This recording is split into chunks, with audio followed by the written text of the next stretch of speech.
Hey guys, what's going on? John here from What's Spinning, here today to chat about the new Gesaffelstein album, Hyperion. Gesaffelstein is a French producer, aka Mike Levi. He's worked over the years with everybody from Kanye to The Weeknd, as well as doing his own stuff along the way. He debuted in 2013 with his Aleph album, and honestly I thought it was a slightly above average electronic work. I did like the very grimy, dark sound to it, and I certainly did appreciate the constant offshoots into genres like industrial as well. However, more often than not, it was some of the vocals here that I wasn't really into. Sometimes they worked, but more often than not, they were just kind of obnoxious and some of the least interesting things about these tracks. Now, since then, Gesaffelstein has absolutely remained very busy, producing for everybody and their mother, but as far as these new singles go, they've really ranged from really faceless and atrocious to actually pretty stunning and awesome, so I'm interested to chat about this new album. This album starts off with Hyperion, its title track, and honestly, it is very urgent. Like, I'll be honest, the first couple of times I heard this track, it actually got me pretty amped up to hear the rest of this thing. But listening to this more and more, honestly, I feel like this is easily one of the least progressive and forward-thinking tracks here. As a matter of fact, it's pretty one note. By the end of this one, yeah, it's urgent, yeah, it's a little exciting for like maybe a second or two, but nothing about this sticks with me. As a matter of fact, I think it's the worst track here. Now, to be honest, some of the later tracks that he brings in vocal guests on, more often than not, really work out in Gesaffelstein's favor. However, we do have to wade through a couple of crappy ones to get there, most notably this one with The Weeknd, Lost in the Fire. Like, my issue with this track is, in a way, slightly, The Weeknd's vocals do bring this track up a little bit. Mostly because, at this point, I really could use any vocals. But lyrically, this is incredibly tasteless. And it's not like I feel like The Weeknd's character at this point is completely trash and garbage. Like, I feel like it could be done in a way, but like, in this element, in this track, in this atmosphere, this just comes off so tasteless. The atmosphere is actually pretty groovy at times, but this track is nothing to write home about. A lot of this album shows Gesaffelstein having great atmospheres and building some pretty great beats and all, but not really bringing it full circle.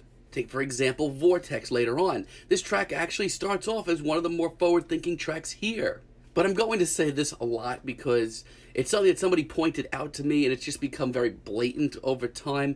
This album has such a strong video game menu music sound to it, which at first I was actually kind of into. I liked some of the low-key grooves and some of the atmospheres.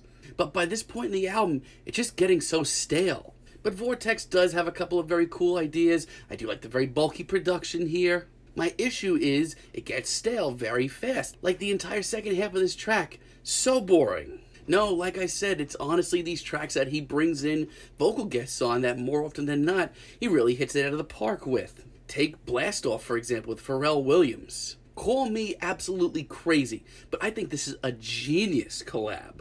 Yes, it's ultra cheesy. Yes, it's over the top. But let's look at the pluses for a moment. The atmosphere is just this glistening neon groove that works so well with Pharrell's vocals. And I can't remember the last time I heard Pharrell sounding this groovy. It's honestly just a really classy, fun track that brings in a lot of elements of electro-funk. In a weird way, this track reminds me of what I loved so much about Chromeo years ago. Like, 2 thumbs way up on this one. This is great. Then we have So Bad Featuring Haim. And once again, I do really love the dreary, dreamy pop sound here.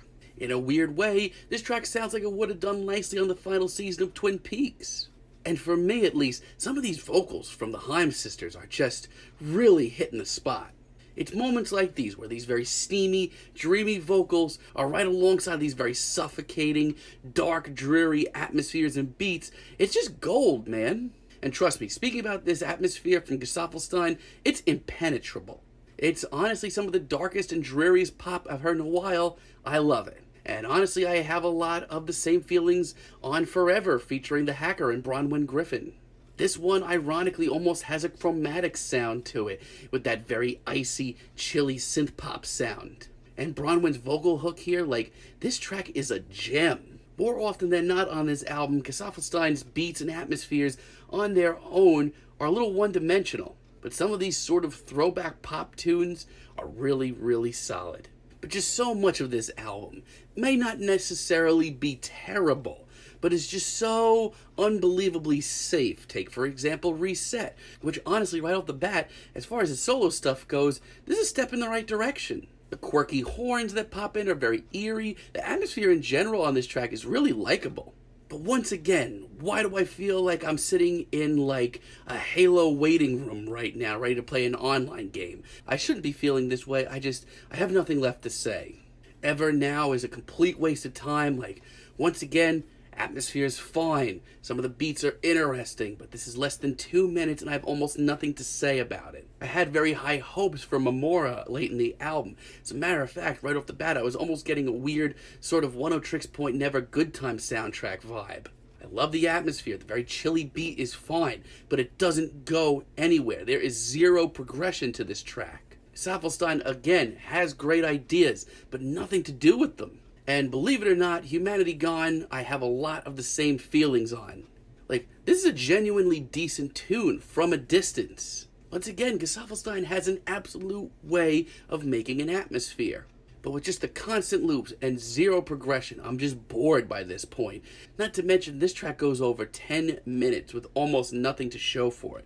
So honestly, this is not a very good album at all, and it was actually one that I was really interested to hear going into it, especially with how busy he's been lately. Gesaffelstein absolutely knows how to make an atmosphere and a great chilly beat. As a matter of fact, most of the time when he brings on a singer, it's absolute gold. But as far as some of the more electronically tinged tracks on here, I feel like this is one of the safest and least progressive electronic albums I've heard in a really long time. So for me, I'm feeling a strong 5 on this album, but let me know what you guys think down below. If you liked the video, as always, be sure to give us a like, give us a subscribe, and let me know down below what you guys would like for me to chat about in the future. And until next time, have a great day, guys.